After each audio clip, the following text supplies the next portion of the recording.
Hello, everyone, and welcome today to episode number 90 of Celebrity Customer Experience, Riffs with me, Jill Raff. We riff on anything and everything from employee experience to customer experience.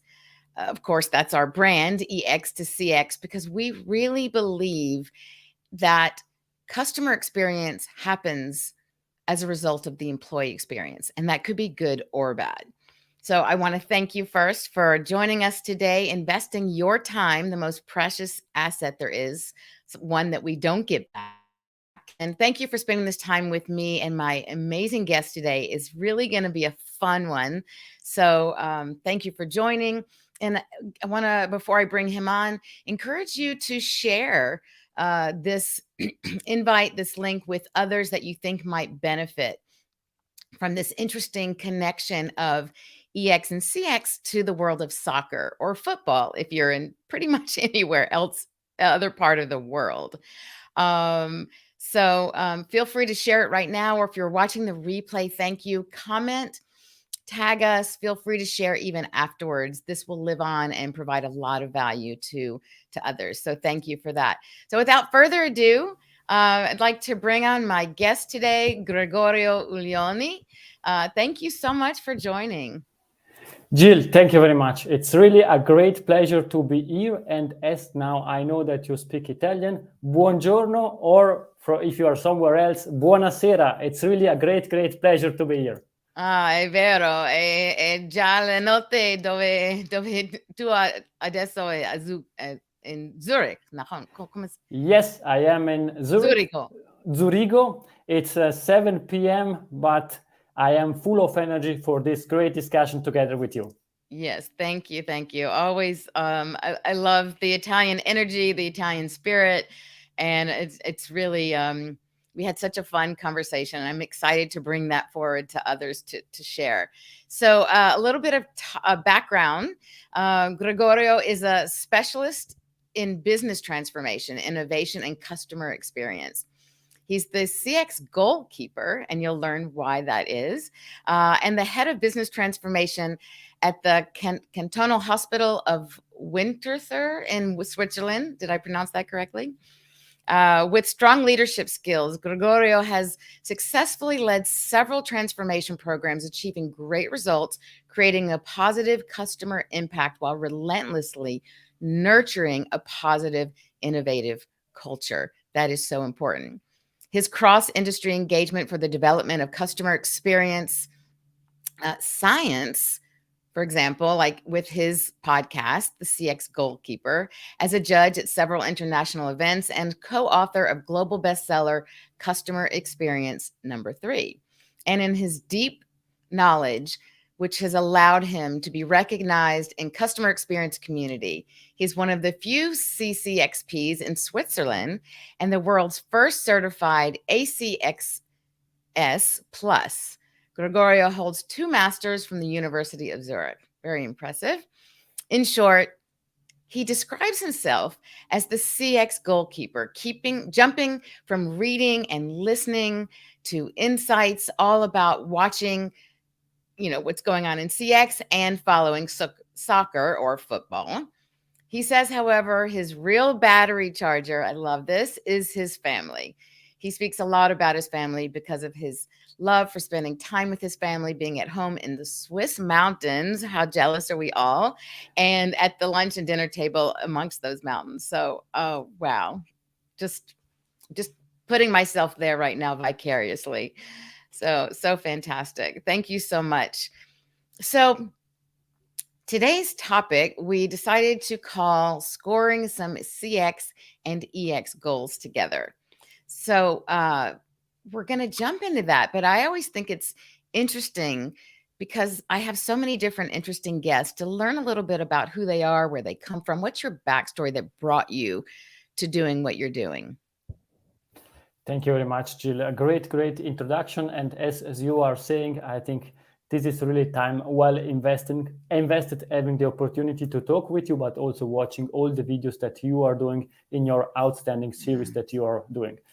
One personal comment, as you mentioned that I cooked pizza for my family. They are eating. I am discussing with you, but later I will have also my slice of pizza. Buono, che buono. Pizza al prosciutto. But let's stop speaking about cooking and and coming food. to customer experience. And thank you very much. I started my career at Accenture. This is a global consulting company, and we started from day one to have a focus on the customer. At Accenture, the customer are our B2B customer, but at the end, they are with the people we are working with them. And from there, it started my understanding of how important customers are.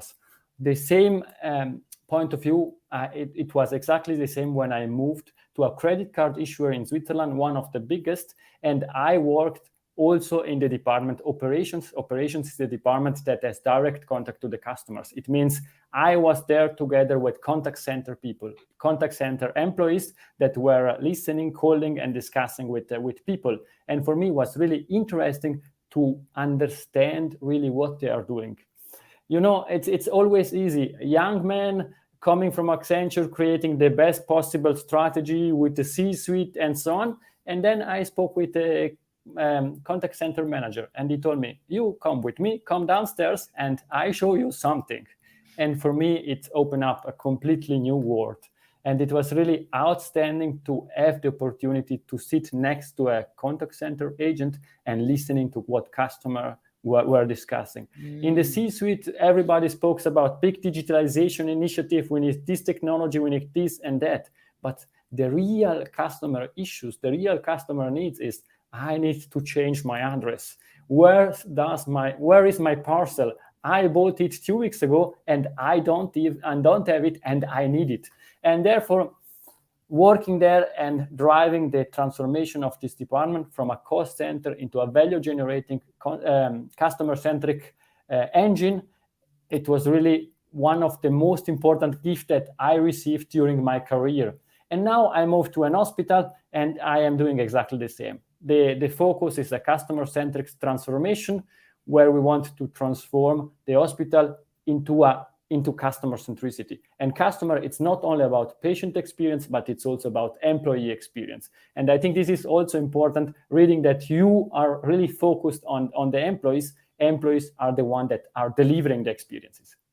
That's right. That's right. Wow. I love that. And I think my takeaway point you brought out is so important to hear. And I just hope that there are C-suite and leaders listening, because that, I call it this huge perception gap that happens. And there's an enormous opportunity. And it just blows my mind how often I hear that, the C-suite, like you said, they're talking big ideas and strategies and the big picture and the future, which you have to do. But there's a huge disconnect that they forget to really listen to their people internally, their internal customers, their employees, and what they're doing and what's their experience. And are they happy or not? Which, of course, will quell the constant flow of people leaving the company, and affect the attraction of people coming into the company. But by simply not listening to them and your end customer, and it is such a simple concept. There's such a simple way to solve those. Those are things that I know I love to help people with, because it's crucial. And like what you just said, your exposure to both of those really helped develop what you do. Similarly, really bridging that gap. And I love that. So what would you say? I mean, is it that, or is there something else that you would think is the kind of the pressing problem you're seeing right now in the workplace, in the markets, regardless of what industry, that led you to do this work, both with the healthcare and the hospitals, but also with your CX Goalkeeper work? We can start discussing again about big strategies, but I would like really to focus on one key issue. And basically, at the end, customer and employees are human beings. You mentioned of listening to the customer, listening to the employees. And sorry, I start speaking about soccer because this is one of my two passions. It's soccer. Please, and this customer experience. I love your connection. So and yeah, let's think about a stadium full of people giving direct feedback, not filtered to the players, to all the teammates. And by the way, the coach is also there. It's not that somebody from the analytics department analyze something and get then some outcomes and then forward them through all the different departments. No, you get direct feedback. If you do something well, they will say, yes, goal. If you're doing something that they don't like, then you get feedback. And I think unfiltered. I love the way you said unfiltered feedback for sure exactly. in a soccer stadium. And exactly. And therefore it's really key, because then also the teammates can react real time on what of the feedback is clear. Customer feedback is one piece. We have also the employee feedback, the players, teammates speaking together, and the whole game itself. But to focus on one of the issues that I think it's important. We are still in Q1 of this year, and therefore it's target setting. And we are again on the big topic that every department, every silos gets different targets. Marketing should improve acquisition. The contact center should decrease cost. The risk department should ensure that no risks are there, and we have all solutions to this risk. And again, coming back to soccer, the team has only one target. They have all together the same target, to score more goals than the other team. You can measure a lot.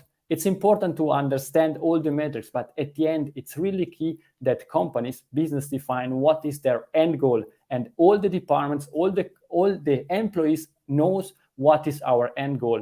And it's not possible that you have contradictory targets, because if you want to improve acquisition, then you need more resources in contact center, because there will be questions. And therefore, clear every department has their targets, but define which is the most important, and is to win the game. And winning the game in customer experience, it means being long term in the business, ensuring to provide value for the customer. I so love your analogies. And I know we're going to keep diving into those with your correlation to soccer. But I think it's so important that you touched on, again, something that, and it's so easy to understand in the sporting environment, that it is a team sport, just like the teams work together in any company. And if they are not what I call purpose-driven, company purpose-driven, that they are all working around the same values, the value set, not just mindset, but the same ideas and principles, and that they all have the same goals to support one another, then it's never going to happen. And it can't be that on individual tasks, because so many companies are set up where they each have their task, they're based on their specific skill set or their resume, and then they're all disjointed. So imagine, right, soccer players, the forward just think, no, I'm just going to focus on my one thing, and I'm not going to really pay attention to anyone else. Forget any sort of teamwork and cross goal opportunities and all these other things that are happening. But what made you think to correlate soccer to CX and to business? Because it's brilliant. I want to be honest, and I'm not making advertising, but one of my friends in customer experience is James Dodkins, and I spoke with him. Is the sixth rock star, and he explained to me, my two passions are rock and customer experience. I put them together, and then we were discussing, and he asked me, do you have any other passion? And yes, I have a passion about soccer. That was what I did during my childhood. That was only what I was focused on. And therefore, I started doing these parallels. But also they're really transparent. It's not that everything in soccer and football business, it's perfect. You need to select what makes sense. But it's also in companies. You don't copy another company or another strategy, because there is only one Amazon, there is only one Ritz-Carlton, and there is only one Disney. You can understand and take from them the best possible strategy, the best possible tactics, and you apply them in your business, and you change them for yourself. And what I'm doing is, instead of always picking the same example that everybody's using, that are great, because I am a super fan of Amazon, I am super fan of Ritz-Carlton, I am a super fan of Disney, because they are doing what is right, because they are there and they are really successful. But I try to come from another angle to provide a story to share. And some sports fans, soccer fans, then understanding that perhaps can then explain that better to other people, because at the end we need to explain that, and seeing that from other angles, but always trying to tell the same, then at some point in time, also the C-suite will understand that. Yeah, and I think putting it into a sport, even if someone doesn't play soccer, you're able to still break it down and they could relate it to American football or to basketball or any other sport. I think it's such a universal, excuse me, universal understanding. I think it's really, really so clever. And I know James as well, actually. We were working on a collaboration at one point. So yeah, great guy and great advice. Excellent advice. Um, so you said superior experiences like winning a soccer World Cup does not happen by accident. And the same would apply to any businesses. So can you just dive a little bit into that? Sure, there are several ways to explain that. What I really like, how I really like to explain that is, if you try, you can win one games, you can win two games, but if you want to win the championship, then you need to prepare yourself, know your competitors, understand the environment. And basically what I am seeing and I am discussing with a lot of people is the how quick we need to change and we need to adapt to everything what is happening. Speaking about COVID, speaking about changing customer expectation, and thinking about that the competitors is nowadays one click or two clicks away. It's not a big effort to change, and we want to keep our customer. And therefore, I always try to explain that we need to prepare for that. If we think in a business, there are different initiatives going to launching a new product, new regulation, this and that. And if you think about it, often when it comes to servicing customers, you forget to inform the contact center that a new feature of the product is there, or Oops. there is Right? Like that's a pretty small thing, a pretty big thing to forget. Exactly. Or there is not enough time for the trainings. Instead of doing a digital training, and in-person trainings, you send quickly an email in the morning. By the way, today we have this offering. You are laughing, but this is the reality. It's just incredible. Yeah. So it's so inexcusable, and there's I know everyone's busy and everyone's always got multiple, balls in the air, but something that big and that important, how do you not have a system created in your company to make sure these things don't fall through the cracks, or that they're not just thrown out the last minute in an email that people may not even see? You're really doing yourself a disservice from the company. And that starts, with the leadership. And I think always it falls, from the top down, but you have to be able to listen to your people, as we talked about before, really from the bottom up, and so that we're really leveling that playing field, to go with the theme a bit, between, top down and bottom up, so that it's really more of a horizontal approach.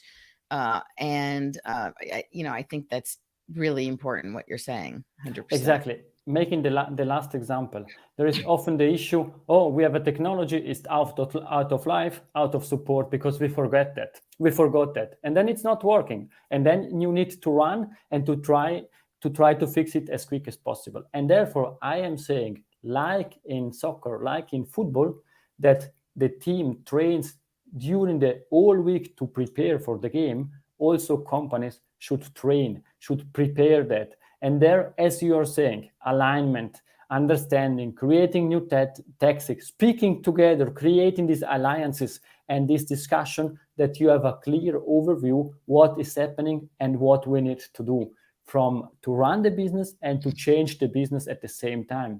And therefore, what I'm saying, in addition to the customer experience strategy, you need also an architecture. Because if you have an overview, and now perhaps not using always soccer, but something different, if you want to build a house, you need to understand, to have the overview, what to put, where, to put the kitchen, where to put the kitchen, where to put the dress room, and all this stuff. But you think that in advance, and then you execute on that. And exactly the same is what we need in service customer. Strategy, preparation, and then you can really try to win the Champions League, because you are prepared. You have enough materials to win the game. Great analogies. Absolutely. 100%. So I just want to advance this a little bit, where you talk about a business that has money value of time of $1 per minute. Now, I know this is based on Joe Pine, but like, what does that mean in practicality? Like, can you explain what that phrase means and how you see it implemented?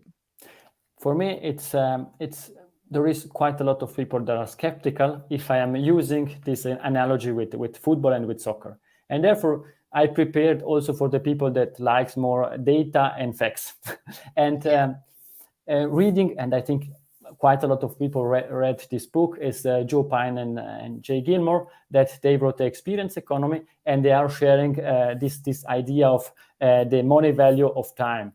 And basically, if we think about a soccer game, we are speaking about 90 minutes to watch a game, and roughly in, let's say, thinking about UK or Germany, to watch a game, as a fan in the stadium, it costs roughly $90 or 90 euros. We are speaking then about $1 or €1 per minute. And this is, if we compare that with, for example, a movie in the US, I read the last analysis is something roughly 10 cents for each minute. If you're speaking about escape room, this is the best experience that people have or are sharing through all the social media. We are speaking about 40 to 50 cents for each minute. And therefore, if somebody is saying that soccer, it's not an experience, it's an experience. And for me, this is the explanation. And therefore, the value, this idea of the money value of the time is you are spending so much money for so less time, and therefore think about that. It's an experience, because at the end, if you are in the stadium, you are feeling all the other people. You are feeling if it's going well, if it's not going well. You are drinking something, you are eating something, you are smelling all the different things that are there, that are flying there. And this is a great experience that you came in with a lot of expectation, and you go out with a lot of emotions, positive or negative if your team lost. But Right. at the end, think again about that. I am a soccer fan. If my team lose, I try to find an excuse and I try to support them. It means also after they lost the game, I am spreading a positive word of mouth. I am a fan. I buy merchandise from them, and I am emotionally connected to them. And I think every business wants to have such customer like fans. 100%. Love it. Oh my gosh. I am such a big fan of you, as you know from our first conversation. I think it's brilliant. I think your analogies, your comparisons, your insights as to what's needed and relating it to soccer is so brilliant, and it's so relatable. Like it's tangible, right? Like you said, it's storytelling. And I think that's what we need to do more and more of, and I think people really get that. And the thank you for explaining the experienced economy and the value of right cost of time per minute.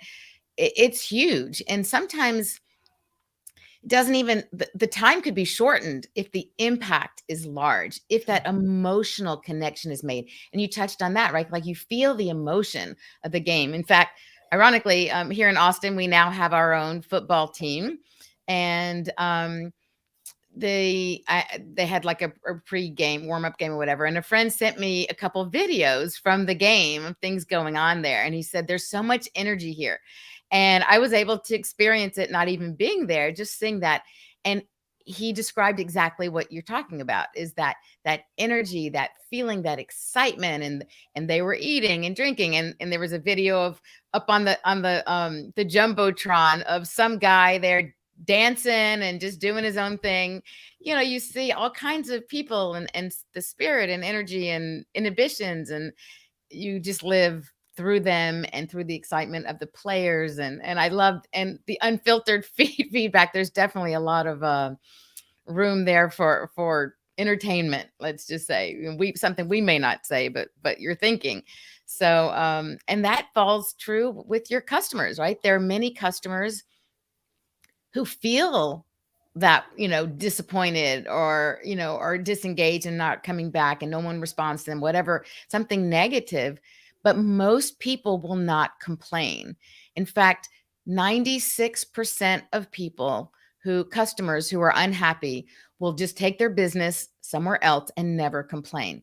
So imagine, think of that. Out of every 100 people that you have in your business, you will only have the opportunity of 4 people giving you the feedback for you to actually learn what they're thinking, to then hopefully make some changes around it, right? There are a lot of people who get the information and the data and don't do anything with it, but you have to have that information. So just be appreciative that, in fact, there are people and willing to and embrace those to give you that feedback, and the anonymous feedback, like you said, the unfiltered, right? Like, give your people the opportunity to do that, because most don't like conflict. They don't want to be called out. They'll go online and they'll trash you online for your bad service and your bad attitude, but you want to capture that before they're out, wherever, millions and millions of people are going to see that. Yeah, so great. So could you share some strategies inspired by soccer that we can leverage in customer experience and in business in general? I think we spoke a lot about the customer, and you are also extremely focused on the employee. And then perhaps allow me to share something about our employees. Again, if we think about soccer team, the coach select the best suited player for the game, and then they let them go into the game. The coach is not playing. They prepare during the week all the possible strategies, all the tactics. They try to understand the competitors, but at the point in time that the referee starts the game, then they are empowered to do what is necessary. Yes. And even if they trained the whole week, we need to go on the left because the other team is not so strong on the left. If the team feels, understand that's the left, it's not the way to go, but it's go through the middle or on the other side, they can change. They are empowered. They are allowed to do that. They don't get the script and go through the script. I need to pass to him and I need to go one to the next one.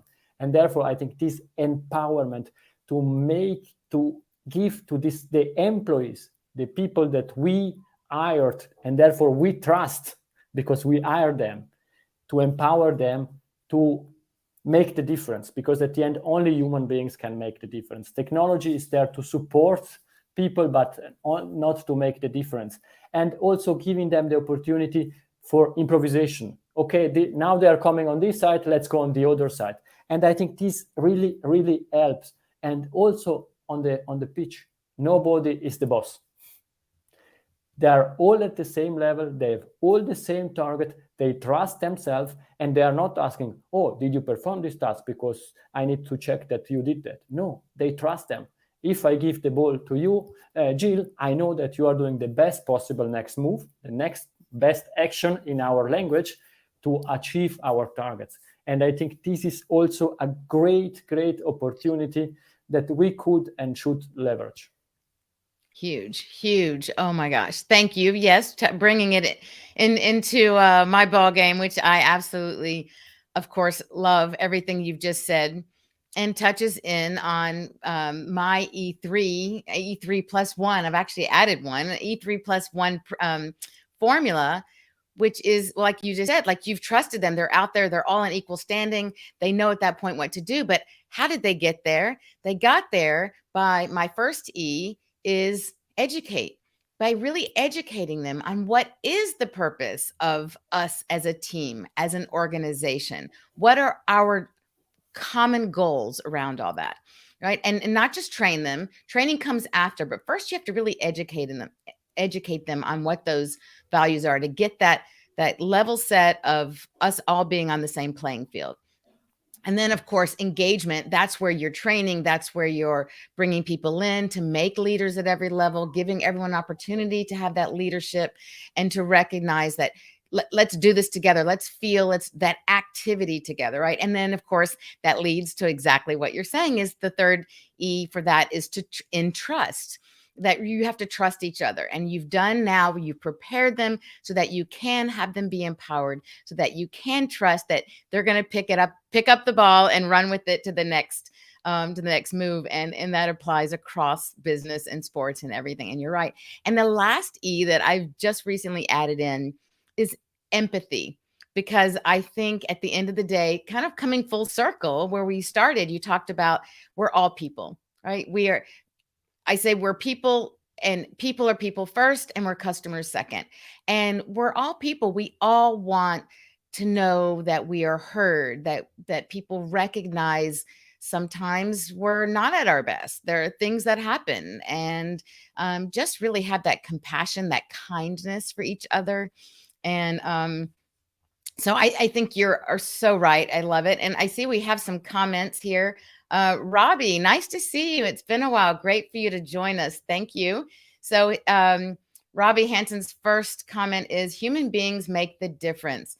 Technology there is to support. Yes, thank you for highlighting that, because Gregorio mentioned that, and 100%. We are in alignment that at the end of the day, technology is there to simplify and speed up the expected, rote, repetitive types of things, to get rid of some of those friction points. But at the end of the day, we're all people, we're human, and we are social beings, and we need that human connection. Thank you so much. And then he went on to say, trust each other to take and make the next best action. 100%. Thank you for underscoring that and highlighting what Gregorio mentioned. So great to see you, Robbie. Thanks for joining. Yeah, amazing. Okay, it's always so hard. We will definitely, I know I say this and I've yet to have people back, but I want to have you back again. I love speaking with you. I love your energy. I love the analogies. I think you are so spot on, and it's really a treat. And look forward to more collaborations with us as well. So thank you so much. If anyone wants to be in touch, look for Gregorio on LinkedIn. That's the best place to find him. It is his name. It's up on the screen. I'm going to let you take a screenshot of that. Hopefully someone will watch the replay, because it's kind of, if I pronounce it in the Italian way as it should be, you would never get the spelling. So it's up on the screen. You'll see that. You'll see that in the replay. You'll see that in the post as well. So please reach out to him. He's fantastic and just has so much, a wealth of knowledge to share, in his enthusiasm. Last comment from Robbie before we go. Thank you. Such great energy and takeaways today. Thank you. Love that. Thank you so much. Yeah, a lot of great information, a lot of great takeaways for sure. So thanks for that. Gregorio, last words as we wrap up here. I want to thank you for joining today. It's been fantastic. Great pleasure. It was really a great pleasure. I really enjoyed this discussion with you. It's great, and thank you very much also to the audience to listen to us, to watch this video. It was really outstanding. If you allow me, the last sentence, I think we spoke about engaged players. In our case, our engaged employees create happy fans or happy customers. Yes. And this happy customer will take care of the shareholders. It means they will create the value also for the shareholders. 100%. They will provide repeat business. They will bring in new business. It just goes on from there, and from there down, top to bottom, you've got a win times 5, right? The shareholders, the owners, the leadership, the employees, the customers, and then the community, because hopefully they are organizations that give back to their local communities. And so in that respect, I see it as this beautiful cycle of win on every level. So thank you that was a great way to wrap up. That was really very insightful. Okay, so I'm going to say goodbye to you for now, and thank you for joining. And everyone, I thank you again. I really look forward to hearing your feedback, hearing your thoughts. Please comment, tag Gregorio, tag myself, engage, ask questions, reach out to either one of us to continue this conversation. There's just it's really, I think it's brilliant, his analogy, and so many exciting ways to take this into your own company as well. So until the next time, I wish you all wonderful experiences, great connection, and thank you again for joining us.